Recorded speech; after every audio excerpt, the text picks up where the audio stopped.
देखिए, सबसे पहली चीज तो हिस्टोग्राम की, the bars are always joined, कोई स्पेसिंग नहीं होती। ठीक है। और इसको हमेशा हम कंटिन्यूअस क्लासेस में ही ड्रॉ करते हैं। ठीक है। We always draw in continuous classes, 0 to 10, 10 to 20 ऐसी वाली क्लासेस में ही ड्रॉ होगा हमेशा हिस्टोग्राम, और ज्वाइंट होगा। जैसे कि अभी वाले क्वेश्चन में हमने 0 to 10 ऐसे नहीं शो करना है, हमने यहां पर लिया 0, then it will be 10, it will be 20, यहां पर 3 आएगा, फिर 9 आएगी, फ्रीक्वेंसी कुछ इस तरह से ड्रॉ होगा। तो ये हमेशा जुड़ जुड़ कर साथ में बनेंगे। This is the basic difference between bar graph and histogram, and this is a peculiar characteristic of histogram। एक सबसे बड़ा कैरेक्टरिस्टिक है कि ये कंटिन्यूअस होता है, क्योंकि हिस्टोग्राम को ना हम सिर्फ डेटा नहीं उसमें रिप्रेजेंट कर रहे, we are using it to analyse also. इसमें से हम बहुत सारी चीजें आगे कैलकुलेशंस भी कर सकते हैं ग्राफ में से ही। ग्राफ को यूज करके हम काफी कैलकुलेशंस भी करते हैं, तो इसीलिए हिस्टोग्राम में जो बार्स होती हैं वो हमेशा जॉइंट होती हैं। तो उसके लिए रिक्वायरमेंट होती है कंटिन्यूअस क्लासेस होनी चाहिए। तो अब अगर क्वेश्चन नंबर 4 में आप आओगे ना, तो क्वेश्चन नंबर 4 में देखो, हमें डेटा दिया हुआ है कुछ इस तरह से, जिसमें लिखा है 118 to 126, 127 to 135, 136 to 144, 145 to 153, 154 to 162, and 163 to 171, and 172 to 180। हमें ऐसा डेटा दिया हुआ है ना, तो इस डेटा को हम बोलते हैं डिसकंटिन्यूअस डेटा। देखो ना, upper limit of the first class is not the lower limit of the next class. Upper limit और लोअर लिमिट आपस में मैच नहीं करती, तो ये हमारे पास है डिसकंटिन्यूअस डेटा। तो डिसकंटिन्यूअस डेटा को हमेशा convert to continuous, convert to continuous classes before drawing histogram. कुछ नहीं फर्क पड़ना आपके हिस्टोग्राम में, आपकी फ्रीक्वेंसी में, आपको बस इस ग्राफ के क्लासेस को कंटिन्यूअस करना है। ठीक है। कंटिन्यूअस कैसे करते थे, मैंने कैसे बताया था? कंटिन्यूअस करना होता है तो इन दोनों का डिफरेंस लेते हैं, 127 माइनस 126 डिवाइड बाय 2, 1/2, 0.5। जिस 0.5 को हम क्या बोलते हैं? Adjustment factor. कल पूछा जाए ना किसी एमसीक्यू में एडजस्टमेंट फैक्टर क्या होता है, फाइंड द एडजस्टमेंट फैक्टर, तो आपको पता होना चाहिए कि हमने इस अपर लिमिट को और नेक्स्ट वाली लोअर लिमिट को माइनस किया है, उनको डिवाइड बाय 2 किया है। That is adjustment factor. Adjustment factor निकालने के बाद हमारे पास आती हैं एडजस्टेड क्लासेस। अपने अपने क्वेश्चन में से शो करना होगा। ठीक है, ग्राफ पेपर में नहीं। जहां पर हमारे पास वर्किंग वाला लाइंस वाला पेपर शीट आती है ना, तो उसमें आपको लिखना होगा कि क्वेश्चन नंबर 4 में adjustment factor 127 minus 126 divide by 2.5 लिखना है। देन एडजस्टेड क्लासेस, तो आपको क्या करना होता है? 118 माइनस 0.5, 126 प्लस 0.5। ठीक है। तो एक बार शो कर दो, या यहां पर लिख दो lower limit minus 0.5, upper limit plus 0.5, और उसके बाद यहां पर एडजस्टेड क्लासेस बना दो। ठीक है। तो यहां पर आ जाएगा 117.5 to 126.5, 126.5 to 135.5, बस ये क्लासेस आपको फाइनल हिस्टोग्राम में शो करनी है। बात समझ में आ गई? आपका जो हिस्टोग्राम ड्रॉ होगा वो डिसकंटिन्यूअस में कभी नहीं ड्रॉ हो सकता, बिकॉज बार्स को इकट्ठा जुड़ना चाहिए। 1 इंच का भी, मतलब एक छोटा सा भी स्पेस जो है ना बॉक्स का, वो नहीं रहना चाहिए उनमें। 0.1 सेंटीमीटर भी उनमें डिफरेंस नहीं होना चाहिए। They should be joined together, so we will make the discontinuous classes into continuous classes। ठीक है।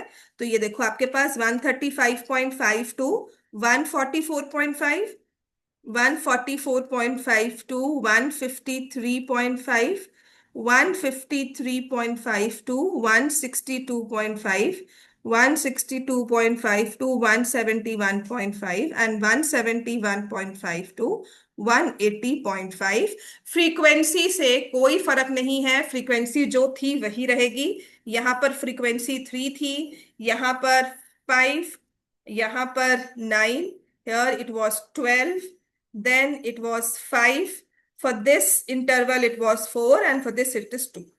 आपके एडजस्टेड क्लासेस के बाद फ्रीक्वेंसी में कोई फर्क नहीं पड़ता, फ्रीक्वेंसी वही की वही रहेगी, बस आपको ये शो करना है। आपका जब हिस्टोग्राम ड्रॉ होगा वो इस क्लासेस के साथ ड्रॉ होगा। समझ में आ गया इतना? तो ग्राफ पेपर निकालो, X axis Y axis draw करो। एक्स एक्सिस पे लिखोगे length in mm, Y axis पे लिखोगे नंबर ऑफ लीव्स। ठीक है?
ठीक है, तो जैसे मेरे पास एडजस्टेड क्लासेस हैं,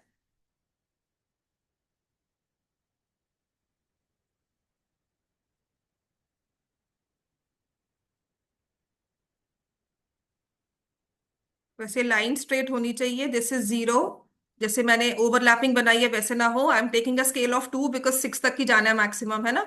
तो 1 का भी ले सकते हो वैसे स्केल, पर 2 का ठीक रहेगा। 2, 4, 6, 8, 10, 12 एंड 14 बहुत अच्छे से बन जाएगा। ठीक है, 6, 8, 10, 12 एंड 14। फिर मैंने आपको बताया था कि यहां पर आपको मार्क करना है नंबर ऑफ लीव्स, और यहां पर आपको लिखना होगा लेंथ इन mm।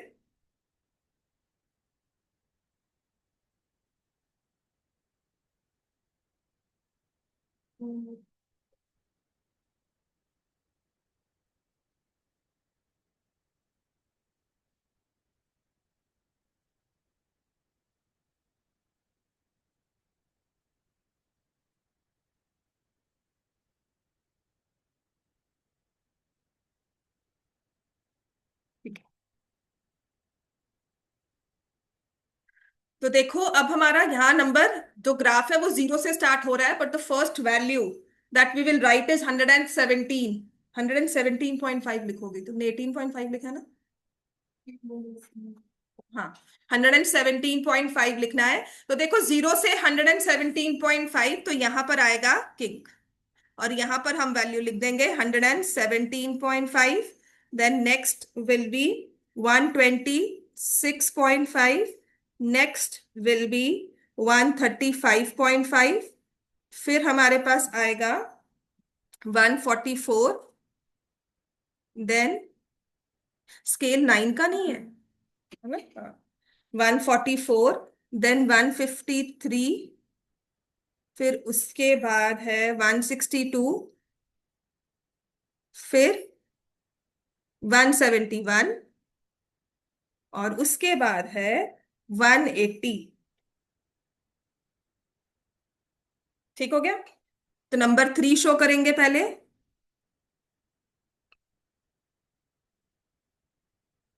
बहुत जरूरी है कि हमारा जो हिस्टोग्राम है वो जॉइंड हो। तो इसीलिए कंटिन्यूअस होना बहुत जरूरी है। देखो मैं यहाँ पे थोड़ा सा ओवरलैपिंग कर रही हूँ। So make sure, because I want to show dark lines. जो सिस्टम है ना यहाँ पे, जो सॉफ्टवेयर है वो लाइंस को ना ब्लर कर देता है, मतलब बहुत लाइट कर देता है। तो इसीलिए आई एम लाइक शोइंग, मैं उसको बिल्कुल स्ट्रेट नहीं कर रही हूँ। स्ट्रेट में ना वो पतला कर देता है बिल्कुल लाइन को।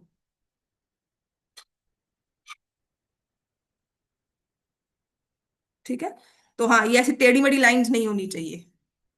और जैसे हल्की सी साइड स्लाइड लगता है ना कि थोड़ी साइड हो गई, वैसा भी नहीं होना चाहिए। स्केल के साथ बिल्कुल स्ट्रेट ड्रॉ करना। This is how your histogram should look like. और स्केल बिल्कुल नहीं भूलना है हमने। ठीक है, ये देखो जैसे ब्लर ब्लर हो गई, ऐसा नहीं करना हमने। फिर से हो गया। So scale on X axis we will write 1 centimeter. Difference is 9 mm. ठीक है। y एक्सिस पर scale 1 centimetre is equal to 2 leaves. समझ में आ गया। 12 के बाद है नंबर 5। प्रभ प्रभनु, समझ में आ गया ना बेटा। इसके बाद है नंबर 4, ये। इसके बाद है नंबर 2। ठीक है। इस तरह से हमारा ड्रॉ होगा फॉर क्वेश्चन नंबर 4, जो कि है डिसकंटिन्यूअस। अब सबसे जरूरी चीज, सबसे इंपॉर्टेंट, मोस्ट इंपॉर्टेंट लिख लो जो हमारे पास आएगा। हमारा लास्ट हिस्टोग्राम जो हमें ड्रॉ करना है। जरूरी नहीं होता, देख 0 to 10 है। अगर 10 to 20 दिया हुआ है तो तुम 10, 20, 30, 40 ऐसे ले रहे हो ना, तो तुमने यहां से भी इक्वल डिवीजन लिए ना। देख 1 सेंटीमीटर को तुमने 10 के बाद 20, 30 शो किया है। अगर मान लो 30 to 40 होता तो ये तुम्हारा किंक आता, क्योंकि तुम यहाँ 30 शो कर रहे हो। वरना तुम यहाँ पे 10, 20, 30 फिर शो करो। क्या? नहीं, किंक है तो कुछ जितने मर्जी छोड़ दो। अगर किंक कर रहे हो ना तो फिर जैसे मर्जी छोड़ दो, जरूरी नहीं होता। इसका मतलब है कि आप ये सोच रहे हो कि आपने किंक से, मतलब जितना स्केल आपने इसके आगे लिया है उससे पहले भी वही फॉलो करके आ रहे हैं। किंक का मतलब बस पेज को फोल्ड कर दिया।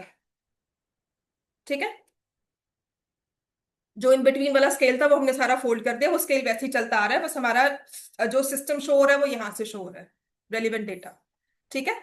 बात समझ में आ गई। किंग का मतलब ये है कि जो इनिशियल वाला ग्राफ है वो सेम है, स्केल सेम है, पर हम उसे शो नहीं कर रहे हैं। तो जब 0 to 10 का आएगा ना, तभी तुम्हारा ज्वाइन होगा।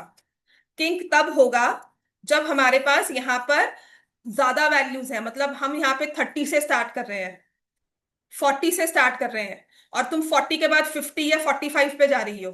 तो तुम यहाँ तो स्केल 5 का दिखा रही हो, 0 से लेकर 40 तक तुम कह रही हो 0 से लेकर 40 तक हो गया। बात समझ में आई। तुमने यहां से स्टार्ट किया 0, और तुमने नेक्स्ट नंबर शो कर दिया 40, फिर शो कर रही हो 45, फिर शो कर रही हो 50। बात समझ में आया सबको। ठीक है ना। तो उस केस में हम लोग किंक ड्रॉ करते हैं कि अगर ये 40 to 45 है तो इससे पहले वाला 35 होगा, इससे पहले 30 होगा, इससे पहले 25 होगा। इस तरह से ये फॉलो होके आ रहा है कि जो स्केल हमने यहां से इसके बाद फॉलो किया है, इससे पहले भी वही फॉलो हो रहा। समझ में आ गया इतना। ठीक है। अब आ जाओ, नेक्स्ट है सबसे इंपॉर्टेंट, लिखो histogram in case of unequal class intervals. नई वाली बुक देना जरा।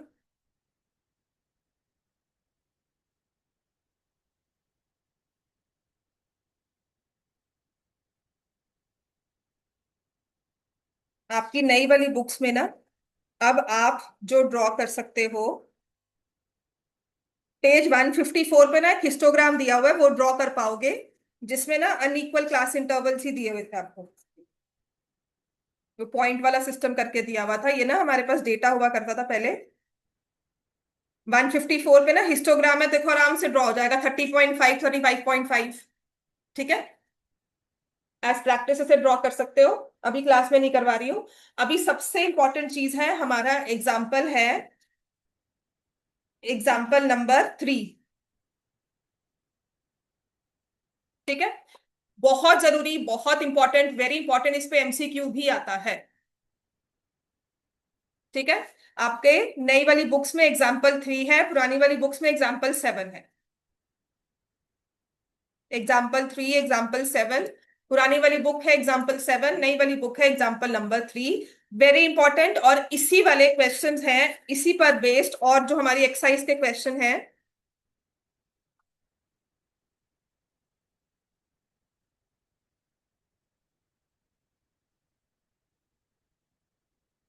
क्वेश्चन नंबर 8 एंड 9, जो हिस्टोग्राम ड्रॉ करना है, क्वेश्चन नंबर 8 एंड 9 बिल्कुल सेम, मतलब हमारा पीछे का कॉन्सेप्ट यही रहेगा, पर मैं आपको ड्रॉ दोनों करवाऊं। ठीक है। अब इसमें होता क्या है, देखो एग्जाम्पल 7 में देखो, पढ़ो। A teacher wanted to analyse the performance of two section of students in a mathematics test of 100 marks. Looking at their performances, she found that a few students got under 20 marks and a few got 70 marks or above. So she decided to group them into intervals of varying sizes. लिखो यहां पर, class intervals are unequal, classes are unequal. ठीक है। Histogram in case of unequal classes, जो class sizes हैं वो different है। Class sizes are different, are not equal, कुछ भी कह दो। बात समझ में आ गई। आपने देखा कि उसने, देखो आपको डेटा दिया है 0 to 20, तो आपको लगता है क्लास साइज क्या हो गया, 20 का। उसके बाद उसने कहा 20 to 30, तो क्लास साइज कितना हो गया, 10 का। फिर उसने कहा 30 to 40, फिर से 10 का। 40 to 50 again same. Then 50 to 60, उसके बाद 60 to 70, और फिर कर दिया 70 एंड अबव। तो ऑब्वियसली मैक्सिमम मार्क्स तो हमारे 100 आते हैं, तो 70 से लेकर 100 तक क्लास साइज अब 30 का हो गया। तो इस केस में हिस्टोग्राम ड्रॉ नहीं किया जाता एज सच। ठीक है। राइट, क्यों? क्योंकि हम लोग मानकर चलते हैं, या मैंने आपको एक लाइन लिखवाई थी कि histogram, in histogram the areas of rectangles are proportional to the frequencies. देखो लिखी थी ना पीछे हमने, लिखो। और आपकी बुक में ना पिछले पेज पे लिखा भी होगा, areas of the rectangles erected are proportional to corresponding frequencies. है ना, लाइन लिखी हुई है, देखो। Last paragraph, here in fact, इससे बिल्कुल पहले ही हेयर इन फैक्ट करके, देखो है ना बुक में लाइन, बहुत जरूरी है, इसे अंडरलाइन करो, इस पे एमसीक्यू भी आता है। बट ये बिल्कुल इसके सामने होगा, जहां ये क्वेश्चन दिया हुआ ना तुम्हारा एग्जाम्पल 7, उसके बिल्कुल सामने, उधर देख, इसको नहीं, इधर वाली लाइन, हाँ। Here in fact areas of rectangles erected are in proportion, last paragraph. Here in fact areas of rectangles erected are proportional to corresponding frequencies. ठीक है। तो इस केस में बहुत जरूरी है, width of rectangles should be same। समझ में आ गया? width of the rectangle, जो क्लास साइज है वो सेम होना चाहिए। अब यहां तो क्लास साइज सेम नहीं है, इसके लिए हम क्या करेंगे, हम डेटा में क्लास साइज को नहीं छेड़ेंगे, इसमें the frequencies will be adjusted. लिखो, फ्रीक्वेंसीज आर एडजस्टेड। ठीक है। अब उस फ्रीक्वेंसी एडजस्टमेंट का ना ये फॉर्मूला एक्स्ट्रा बुक्स में बहुत बार दिया हुआ है, आपकी अपनी वाली बुक में नहीं दिया हुआ, तो मैं आपको फॉर्मूला लिखवा देती हूँ, because there was a MCQ जहां पर ये फॉर्मूला ही बनकर आ गया था। ठीक है। एक बार ऐसे ही एक फॉर्मूला बनकर आ गया, सब लोग कह रहे हैं मैम ये फॉर्मूला तो होता नहीं है, बुक में कहीं दिया नहीं हुआ, और दिया भी नहीं हुआ। तो हमारे पास है एडजस्टेड फ्रीक्वेंसी। लिखो। ठीक है। अब इसे यूज कैसे करना है वो मैं बताऊंगी आपको। आप लिखोगे adjusted frequency is equal to minimum class size divided by class size of the class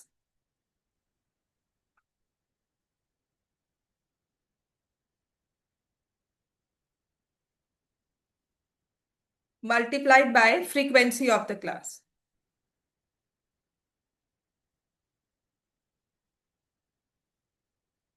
ये सिर्फ एक फॉर्मूला याद करने की बात है।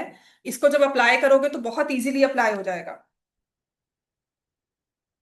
Minimum class size upon class size of the class into frequency of the class. ठीक है, लिख लिया? अब आ जाओ, इसको यूज कैसे करना है। ये सारा हमारा काम, मैं इसको रब कर रही हूँ फॉर्मूला को, बिकॉज ये फॉर्मूला सिर्फ कहने की बात है ना। अदरवाइज इसको यूसेज में तो हम लोग इसको कम ही लिखते हैं, बस एक तरह से याद करने की बात हो जाती है। सो आई विल राइट, लिखो 0 to 20 सारा डेटा जो हम लिखेंगे, 20 to 30, 30 to 40, 40 to 50, 50 to 60, 60 to 70, और फिर 70 to 100। ठीक है, और यहाँ पे नंबर ऑफ स्टूडेंट्स हमें दिए हुए हैं 7, 10, 10, 20, 20, 15, 8, और टोटल है यहाँ पे 90 बच्चे। ठीक है। अच्छा, यूजुअली क्या होता है, जो हमारा क्लास साइज होता है ना, वो सबसे मिनिमम वाला लेंगे, राइट। अब मिनिमम भी क्या है, जैसे यहाँ पे क्लास साइज कितना है, अगर आप हर जगह लिखोगे, यहाँ पे क्लास साइज कितना है 20, यहाँ पर 10, 10, 10, 10, 10, और यहाँ पर 30 का। तो आपको मिनिमम कहा गया है ना, तो मिनिमम की जगह मैं आपको वो कहती हूँ कि इन सबका एचसीएफ ले लो। ठीक है, एचसीएफ पता है ना, हाईएस्ट कॉमन फैक्टर, एक ऐसा नंबर जो सबको डिवाइड कर दे। तो इसमें जो हमारे पास है वो 10 है, तो हमारा क्लास साइज जो है वो हो जाएगा 10। मिनिमम क्लास साइज जो होगा दैट विल बी 10। लिखो, minimum class size is HCF. सबसे आसान रहोगे अगर आप मिनिमम क्लास साइज को ना एचसीएफ ले लोगे। Minimum class size is HCF, और यहां पर हो जाएगा 10। बेसिकली करना क्या है कि तुम कह रहे हो कि 0 to 20 में तुमने 7 बच्चे रखे, तो हम ये मानकर चलते हैं कि 0 to 10 में 3.5, 10 to 20 में 3.5। बात समझ में आई ना, है ना। मिनिमम क्लास साइज बना दिया। तो वही कहा कि तुमने कहा है मिनिमम क्लास साइज 10, यहाँ पे एक्चुअल क्लास साइज तुम्हारा क्या है 20, फ्रीक्वेंसी क्या है 7, तो यहां पर एडजस्टेड फ्रीक्वेंसी क्या हो जाएगी 3.5। समझ में आ गया। हम क्या करते हैं, 10/20 into 7 विच इज 3.5। क्लियर हो गया। मतलब कहने की बात है, मैंने फॉर्मूला लगाया, अदरवाइज मैं क्या कर रही हूँ कि मिनिमम क्लास साइज देख लिया, उतने डिविजन्स कर देने हैं अपने ये इस वाले इंटरवल में, कि 0 to 20 था, वो ना तो इसको 0 to 10, तो 10 to 20 चाहिए था। अब 70 to 100 है भी, अगर ये 70 to 80, 80 to 90, 90 to 100 लिख देते तो क्या जाता। बस वही चीज हमने करनी है। ठीक है, कि इसमें से 3 क्लासेस बन सकती हैं, तो डिवाइड बाय 3 कर दिया, 10-10 की 3 क्लासेस बन जाएंगी, इसमें 10-10 वाली 2 क्लासेस बन जाएंगी। तो यहां पर तो वही रहेगा, एक्चुअल भी 10 है, चाहिए भी 10 into 10, तो यहाँ पे फ्रीक्वेंसी एडजस्टेड 10 ही रहेगी, यहां पर भी 10 रहेगी। नेक्स्ट में 20, 20, 15। अब यहां पर minimum class size 10, actual class size 30, frequency is 8, तो ये आ जाता है 2.6। क्लियर हो गया इतना?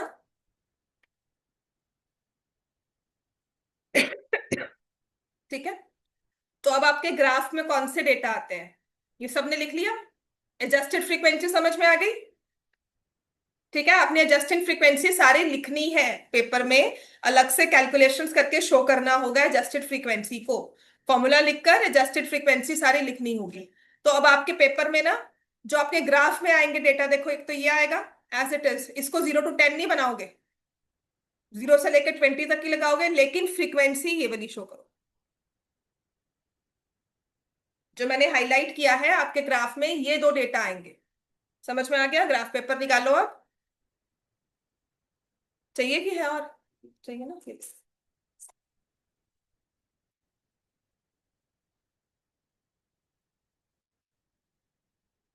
किसी और को चाहिए ग्राफ पेपर?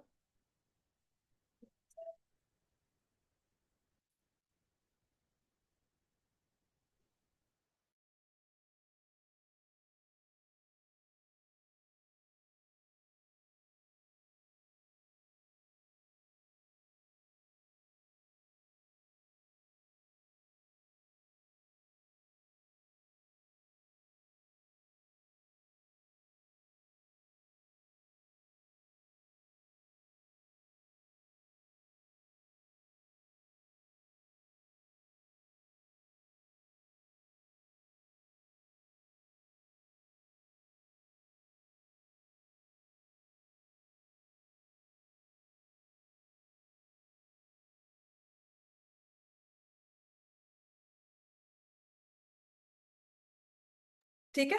तो अब मैं अगर अपना ग्राफ पेपर ले रही हूं इसमें,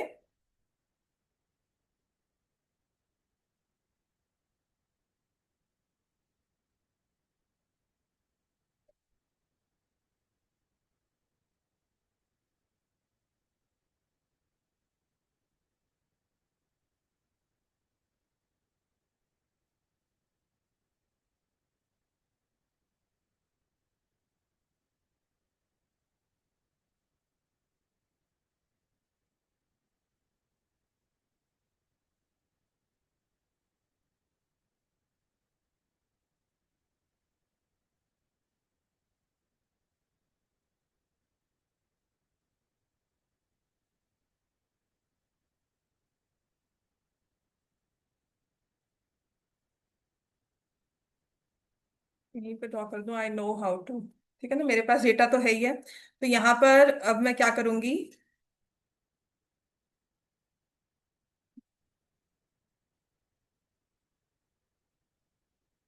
एक्स एक्सिस और वाई एक्सिस ले लेंगे। This is X origin, Y axis. ठीक है। और हमारे पास जो स्केल है वो 2 का ही ले लें, 20 तक जाना है मैक्सिमम,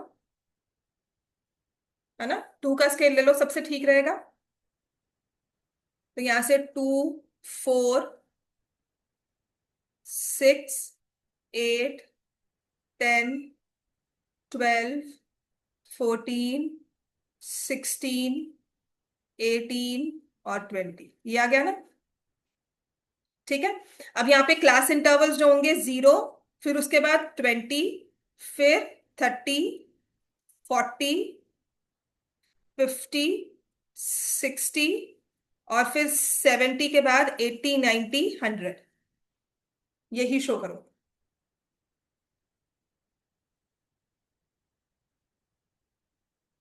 समझ में आ गया सबको ये? यहां पर हम लिखेंगे मार्क्स, और यहां पर होगा नंबर ऑफ स्टूडेंट्स।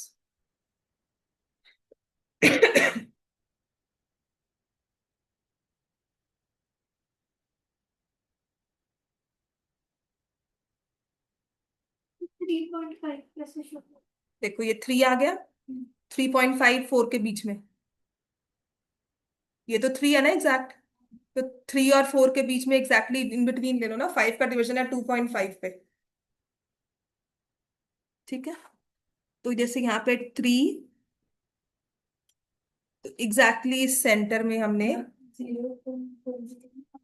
हाँ, 0 से 20 तक ही मार्क करेंगे।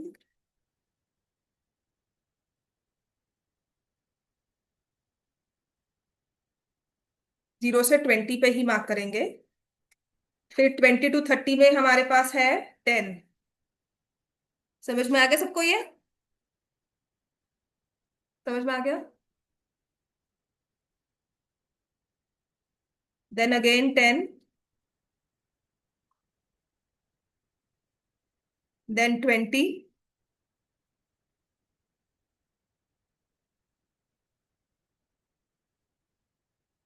देन अगेन 20,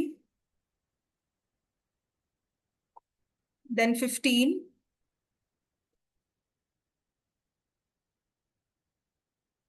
और उसके बाद 2.67। तो 2.67 कहाँ पर होगा? दिस इज 2, ये 3 है, तो इसके इन बिटवीन में। ठीक है। ये 2 है ना, और यहाँ पर 3 आ जाता है। सो 2 और 3 के इन बिटवीन में ही यहाँ।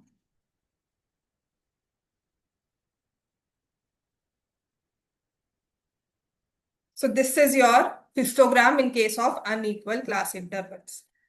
इसके बाद हम लोग ड्रॉ कर सकते हैं आपकी बुक में दिया हुआ क्वेश्चन नंबर 8।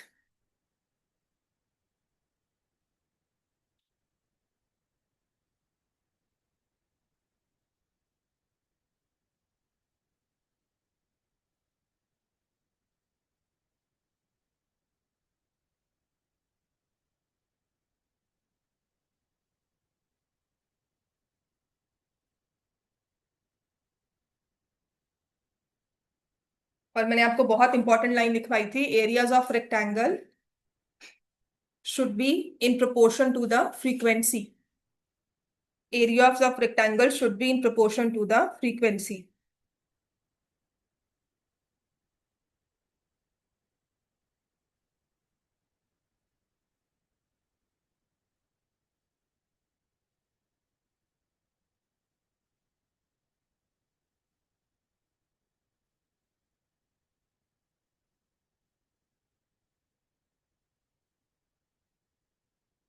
ठीक है, अब क्वेश्चन नंबर 8 पर आ जाओ इसके बाद। Draw question number 8 after this.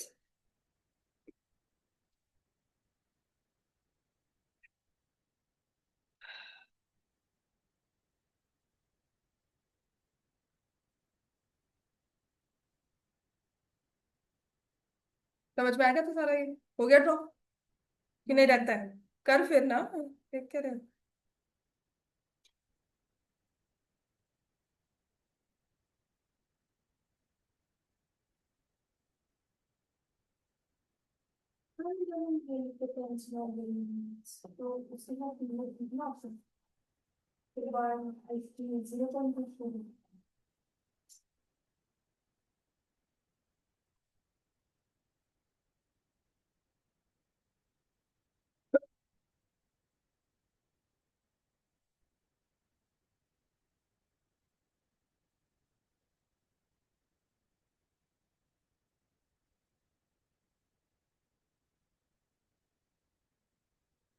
Question number 8 पे आ जाओ आप। इसके बाद अगर जिनका क्वेश्चन एग्जाम्पल हो चुका है, तो एज इन ईयर्स देखो लिखा हुआ है, 1 to 2, 2 to 3, 3 to 5, 5 to 7, 7 to 10, 10 to 15, और फिर 15 to 17।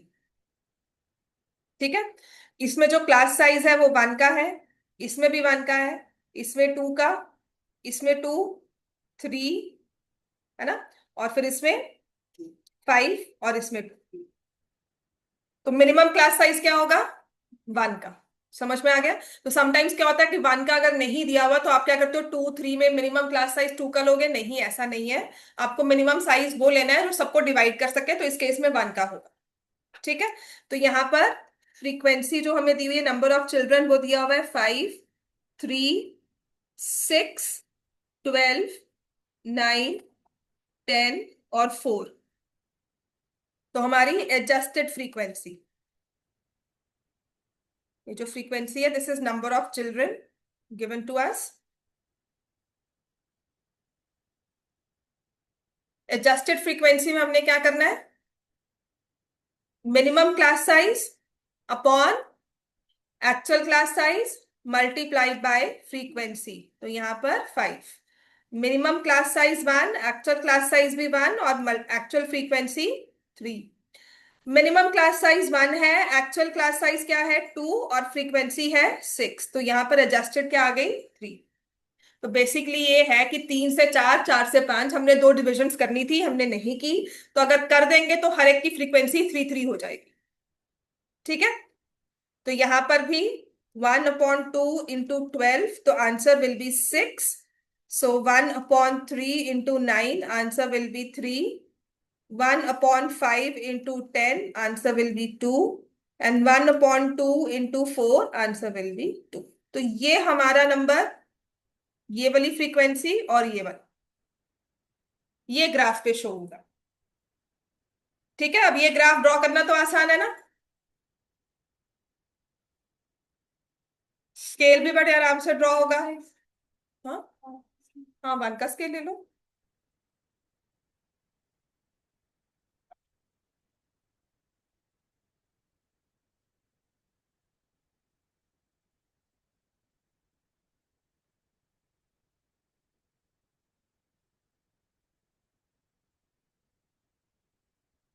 एक्स एंड बाय, मुझे 5 तक ही शो करना है, 6 तक।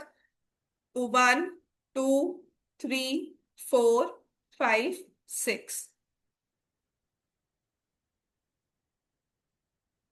ठीक है, यहां पर हम लिख देंगे नंबर ऑफ चिल्ड्रन, और यहाँ पर आएगा एज इन ईयर्स। हाँ, बस ध्यान रखना है यहाँ पर, बिकॉज मुझे 17 तक लिखना है ना, थोड़ा लंबा ही लेना पड़ेगा इसको।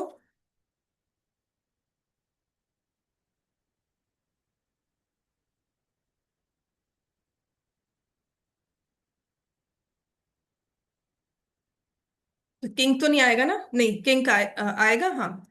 क्योंकि यहाँ पे वन शो कर देंगे, two, three, four, five, six, seven, eight, nine, 10, 11, 12, 13, 14, 15।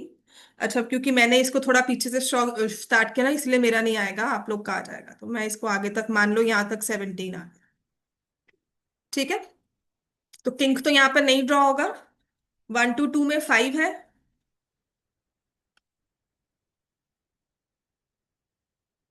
1 to 2 में 5, देन 3, 3 to 5 में इट्स 3। 3 से लेकर 5 तक अब हमें 3 ही ड्रॉ करना है। समझ में आ गया? 3 से 5 तक हमें 3 ड्रॉ करना है। 5 to 7 में मुझे 6 ड्रॉ करना है ना? 5 to 7 में इल बी 6 है। समझ में आ गया? ये लाइन जैसे टेढ़ी मेढ़ी मत मारना, बिल्कुल नंबर नहीं मिलेंगे ग्राफ पे। ठीक है, और ना ही ऐसे ओवर, मतलब ऐसे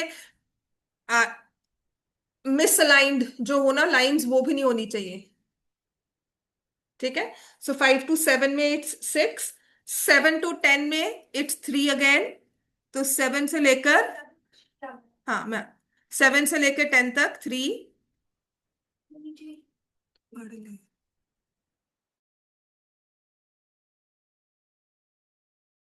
7 to 10 में अगेन 3।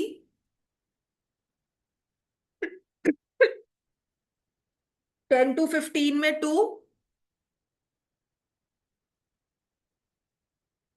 ठीक है, और 15 to 17 में अगेन 2। ठीक हो गया बेटा?